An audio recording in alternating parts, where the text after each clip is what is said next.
नमस्कार, मैं संदीप सिंह अग्रवाल स्वागत करता हूं आपका जियो क्लासेस में। मध्य प्रदेश के राष्ट्रीय उद्यानों की सीरीज में आखिरी दो राष्ट्रीय उद्यान सतपुड़ा राष्ट्रीय उद्यान तथा ओंकारेश्वर राष्ट्रीय उद्यान पर आज हम चर्चा करेंगे। तो सबसे पहले आइए देखते हैं सतपुड़ा राष्ट्रीय उद्यान। अगर इसकी स्थापना की बात करें तो सन 1981 में इसकी स्थापना की गई है। कई किताब 1983 भी दे रखा है, जो कि स्थापना वर्ष 1981 सही है। तथा इसी जो सतपुड़ा राष्ट्रीय उद्यान है, इसको टाइगर प्रोजेक्ट का दर्जा कब दिया गया? इसको टाइगर प्रोजेक्ट का दर्जा दिया गया था 1999 में। तथा इसकी स्थिति की बात करें तो इसकी स्थिति होशंगाबाद जिले में आती है। तथा क्षेत्रफल अगर बात करें तो 528 वर्ग किलोमीटर इसका क्षेत्रफल है। तथा अगर इस राष्ट्रीय उद्यान में सर्वाधिक अगर जानवर हमें देखने को मिलता है या सर्वाधिक जानवर पाया जाता है, वो है काला हिरन। इसे कृष्ण मृग के नाम से भी जानते हैं। इसके अतिरिक्त अन्य भी जानवर इस राष्ट्रीय उद्यान में पाए जाते हैं। वो जानवर हैं बाघ है, तेंदुआ है, गौर, पक्षी है, चीतल, सांभर, भालू, हिरण एवं नीलगाय। ये जानवर यहाँ पर अधिकतर रूप से देखने को मिल जाते हैं। तथा इनके साथ भी कई और अन्य जानवर भी पाए जाते हैं, जो सामान्यतः सभी राष्ट्रीय उद्यानों में या वन्य अभ्यारण्यों में देखने को मिल जाते हैं। तथा ये हम बात करें यहाँ के वनों की, तो यहाँ पर जो वन है वो 3 प्रकार के वन देखने को मिलते हैं। 3 प्रकार के वृक्ष वनों में देखने को मिलते हैं। वो है साल, सागौन तथा बांस। 3 तरह के वन हमें देखने को मिलेंगे।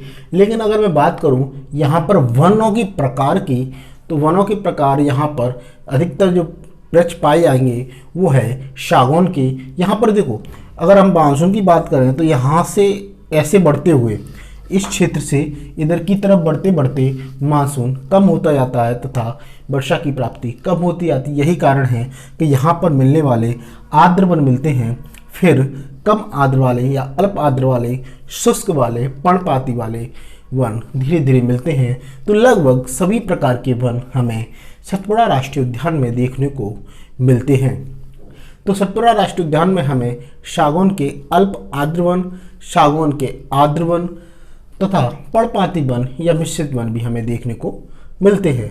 तथा अगर हम राष्ट्रीय उद्यान की बात करें तो इस पर जो टाइगर प्रोजेक्ट है, जो टाइगर प्रोजेक्ट दर्जा दिया गया 1999 में, वो टाइगर प्रोजेक्ट का वो क्षेत्र है वो तवा जलाशय है। तवा जलाशय मतलब जल विद्युत परियोजना आपने सुनी होगी। बांध बनता है, बांध के पीछे का हिस्सा वो जलाशय में आता है या जल संग्रहण क्षेत्र में आता है।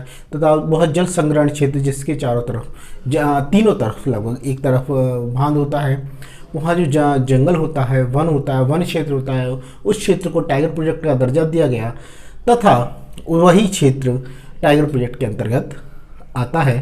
तथा हाईलैंड इकोसिस्टम सबसे उत्कृष्ट उदाहरण अगर देखने को मिलता है वो सतपुड़ा राष्ट्रीय उद्यान देखने को मिलता है। देखो, हाईलैंड इकोसिस्टम क्या होता है? हाईलैंड इकोसिस्टम होता है जैसे वह पारिस्थितिकी तंत्र, मतलब उच्च भूमि पारिस्थितिकी तंत्र, मतलब जैसे जिस प्रकार हमें पारिस्थितिकी हमें देखने को मिलेगी उत्तराखंड में, जिस प्रकार हमें पारिस्थितिकी देखने को मिलेगी पर्वतीय एरियाओं में, पर्वतीय क्षेत्रों में, जो पर्वतीय क्षेत्र होते हैं वहाँ जो पारिस्थितिकी वन हमें देखने को मिलते हैं, वही वन लगभग हमें सतपुड़ा राष्ट्रीय उद्यान में भी देखने को मिलते हैं। क्योंकि अगर हाईलैंड की बात आती है तो सबसे ऊंची चोटी मध्य प्रदेश की कहाँ पर है? वो पचमढ़ी। और पचमढ़ी कहाँ पर है?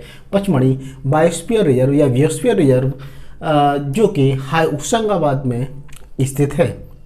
तथा इसकी सबसे ऊंची चोटी धूपगढ़ की चोटी, जो कि 1350 मीटर उसकी ऊंचाई है। ये सतपुड़ा क्षेत्र की सबसे ऊंची चोटी है तथा होशंगाबाद तथा इस राष्ट्रीय उद्यान की सबसे ऊंची चोटी है। यह अपने आप में पर्यटक स्थल है तथा यह एक हिल स्टेशन भी है। तथा अगर इसकी बात करें तो यह प्रथम बायोस्फीयर है। बायोस्फीयर को इंग्लिश में बियोस्फीयर भी कहते हैं। बियोस्फीयर मतलब होता है, मैं आपको बताऊं कि एक पहले होता है टाइगर प्रोजेक्ट किसी क्षेत्र विशेष में किसी विशेष प्रकार के जंतु को संरक्षित किया जाना, वो टाइगर प्रोजेक्ट हो गया। हाँ, और फिर इसके बाद क्या होता है कि किसी भी क्षेत्र विशेष के सभी वन्य जीव प्रधारियों या वन्य प्राणियों के संरक्षण के लिए उस क्षेत्र को आरक्षित कर दिया जाता है, जिसे जैव आरक्षित क्षेत्र कहते हैं। वो हमारा है प्रथम जो जैव आरक्षित क्षेत्र है वो आपका पचमढ़ी है, जो कि होशंगाबाद में है। टाइगर प्रोजेक्ट के साथ ही साथ इसको प्रथम जैव आरक्षित क्षेत्र घोषित कर दिया गया था, जो कि लगभग 4000 वर्ग किलोमीटर के क्षेत्र में आता है। ये थोड़ा इसका क्षेत्रफल अधिक है टाइगर प्रोजेक्ट से या राष्ट्रीय उद्यान से। तथा इसकी अगर मैं क्षेत्रीय नदी की बात करूं तो क्षेत्रीय नदी चूँकि यहाँ तवा की बात हो रही थी, तवा जलाशय, तवा बांध और तवा नदी पर बना होता है। हाँ, तवा बांध कहाँ बना होगा? तवा नदी पर ही बना होगा। तो यहाँ पर तवा तथा देनवा दो क्षेत्रीय नदियाँ यहाँ से प्रवाहित होती हैं। तथा मैं पर्यटन स्थल की बात करूं तो यहाँ पर एक पर्यटन स्थल है मढ़ई।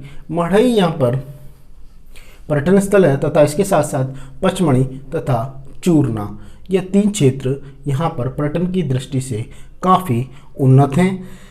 तथा इसकी सबसे ऊंची चोटी जो हमें देखने को मिलती है वो है धूपगढ़ की चोटी। इसके बाद अगर मैं चर्चा करूँगा अगले राष्ट्रीय उद्यान ओमकारेश्वर राष्ट्रीय उद्यान, जो कि खंडवा जिले में मध्य प्रदेश के स्थित है। यहाँ पर मैं बात करूँ, यहाँ पर ज़्यादा डिटेल इसकी इसलिए नहीं है क्योंकि यह राष्ट्रीय उद्यान सन 2004 से निर्माणाधीन है तथा यह राष्ट्रीय उद्यान बनने से पहले ये राष्ट्रीय उद्यान अस्तित्व में नहीं था, क्योंकि तो प्रत्येक राष्ट्रीय उद्यान अपने आप में पूर्व से ही किसी के शिकारगाह बने रहे थे। अपने आप में जो क्षेत्र थे, जैसे हम बात करें पन्ना की, अगर आप बात करें हम संजय राष्ट्रीय उद्यान या हम बात करें मंडला की, तो ये क्षेत्र अपने आप में शिकारगाह या हम माधव की बात करें शिवपुरी, तो यहाँ जो पहले से ही अपने आप में समृद्ध क्षेत्र रहे हैं।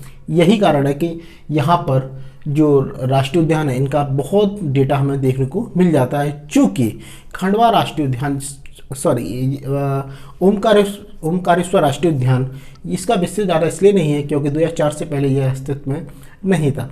ये क्या था कि इंदिरा सागर बांध बनने के कारण जो डूब प्रभावित क्षेत्र हैं तो उसमें विरोध हो गया। विरोध का मतलब होता है कि किसी बांध बनने में कई गांवों को विस्थापित किया जाता है, जीवों को विस्थापित किया जाता है, तो एक विरोध की भावना जागृत होती है। तो इस विरोध को एक कहते हैं कि सामंजस्य बैठाने के लिए यहाँ पर क्षेत्र की उन्नति के लिए एक इसी शर्त पर इंदिरा सागर बांध के शर्त पर ही यहाँ पर एक राष्ट्रीय उद्यान बनाया गया। वह राष्ट्रीय उद्यान था ओमकारेश्वर राष्ट्रीय उद्यान तथा यह निमाड़ का सबसे पहला राष्ट्रीय उद्यान है। निमाड़ मतलब अगर हम बात करें, जब हम खंडवा और खरगोन की बात करते हैं, खंडवा इधर है, खरगोन इधर है, तो पूर्वी निमाड़ और पश्चिमी निमाड़। निमाड़ी भाषा है, अपने आप में क्षेत्र है, संस्कृति है, कल्चर है, अपने आप का एक निमाड़ एक क्षेत्र विशेष है जिसका अपना विशेष कल्चर देखने को मिलता है। तो 2 भागों में हम निमाड़ को बांटते हैं। ये जो इधर का पूर्व का भाग वो पूर्वी निमाड़ जिसे हम खंडवा कहते हैं तथा पश्चिमी का भाग पश्चिमी निमाड़ जिसे हम खरगोन कहते हैं। तथा ये निमाड़ का सबसे पहला राष्ट्रीय उद्यान है तथा यह सन 2004 से निर्माणाधीन है, तो इसकी स्थापना वर्ष सन 2004 कह सकते हैं। तथा इसका क्षेत्रफल 651 तथा यहाँ अगर हम इन दो कीवर्ड्स हैं ये ज़्यादा इम्पोर्टेंट हैं, ओमकारेश्वर सागर, इंदिरा सागर। ये सागर क्यों दिए गए हैं? क्योंकि ये जलाशय, क्योंकि बांध के पीछे का हिस्सा जलाशय बनता है। जैसे अगर हम कोई नदी बह रही है यहाँ हम बांध बना देते हैं तो बांध का जैसे क्षेत्रफल ऊपर होगा तो वो पीछे का हिस्सा ज़्यादा क्षेत्र में पानी का विस्तार हो जाएगा और काफ़ी जो भूमि है वो जलमग्न हो जाएगी तथा बाढ़ प्रभावित क्षेत्र बन जाते हैं। तो यहाँ पर हमें 2 कीवर्ड्स देखने को मिलते हैं ओमकारेश्वर राष्ट्रीय उद्यान में, वो हैं आपका इंदिरा सागर तथा ओमकारेश्वर सागर। अभी ये निर्माणाधीन है, अभी भी इसमें चल रहा है।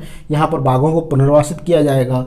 यहाँ पर सबसे पहले हिरणों को लाया जाएगा क्योंकि किसी चीज़ को शुरुआत से बना रहे हैं तो इसको नियम बनाया गया है कि मतलब इन्होंने कि सबसे पहले यहाँ पर हिरणों को लाया जाएगा। हिरणों की संख्या शेरों के लिए पर्याप्त हो जाएगी, फिर यहाँ पर शेरों को आवेशित किया जाएगा।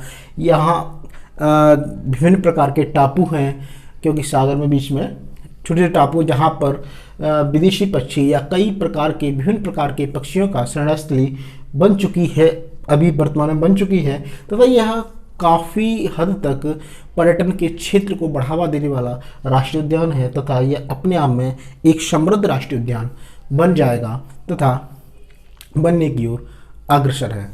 तो आपको ये वीडियो कैसा लगा प्लीज़ कमेंट बॉक्स में कमेंट करें। धन्यवाद।